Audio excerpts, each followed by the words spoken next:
My name is Deborah Williams Muhammad, and I am very happy to be here this afternoon with Lloyd Stewart, the author and the mysterious Black migration. As you were doing the research, particularly for this book, in the conversations that we were having, I found it very interesting. You went to a lot of historical societies, a lot of libraries, trying to find out what happened to these people, where it was reflected and where it was not. And I think that is very good information for people to know.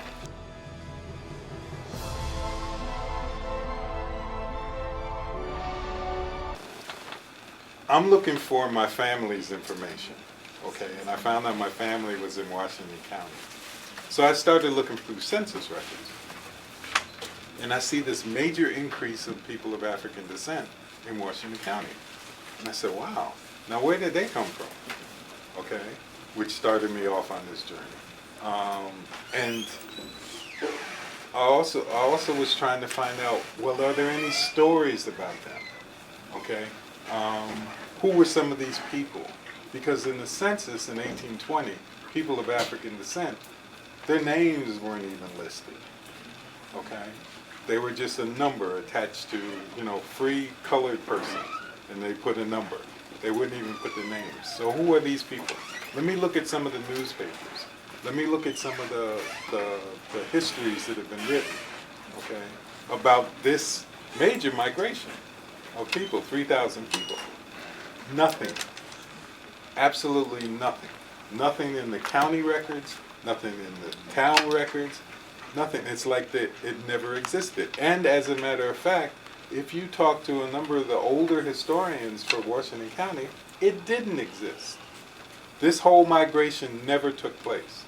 If it wasn't for the census and the numbers that are included in the census,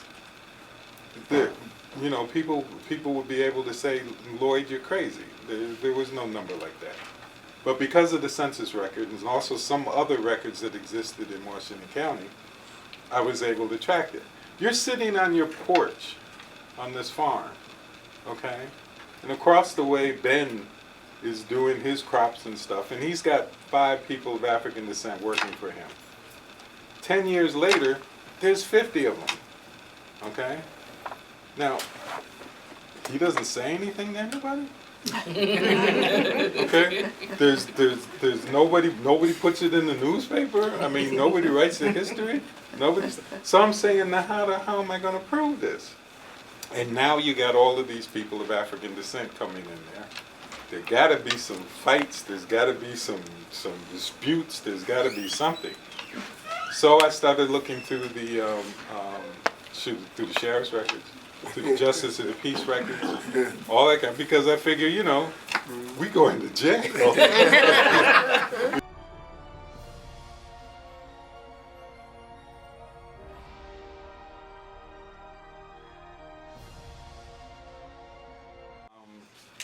Began, like the other northern states, began to think in terms of the abolition of enslavement. But there was one big issue that caused the biggest problem was, how would they compensate enslavers for the loss of their enslaved people? In other words, they felt it wasn't cool for them to just go in and say, okay, everybody's free. And because of that, the New York State Legislature and the governor began to come up with an idea of how they could begin to abolish enslavement, while at the same time finding a way to compensate enslavers for the loss of their quote-unquote property. What they came up with was this idea of gradual abolition. Gradual abolition, in a nutshell, said that it did not free individuals who were already enslaved. What it did do was focus on the children. Any new children, any children born of a person, a woman enslaved, was judged and deemed to be free. However, that freedom would come after they served 28 years as a male as for the owner of their mother, and 25 years for a female with the owner of their mother. In other words, they wanted to make sure that the enslavers got as much out of these young children as they could prior to them actually freeing them. They came up with a major kinds of laws and provisions that I'm an enslaver, Deborah's one of my enslaved, she has a child. I don't want the expense of raising her child. So I abandon my rights to her child. The state then takes that child, and the overseers of the poor then move that child into what they call almshouses or poor houses, and they raise them.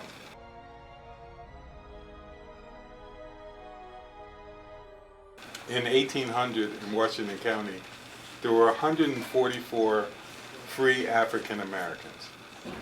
Okay. In 1810, there were 2,810. Okay. In 1820, there were 256. Okay. So the population went like this. And a lot of it had to do with the rise in the population from 144 to 2,810 had to do with this new economy that we're starting, okay, and the jobs and the opportunities.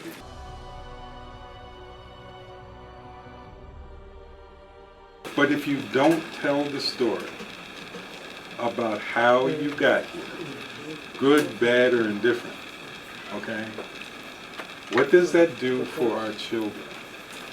In the time of universal deceit, telling the truth is a revolutionary act.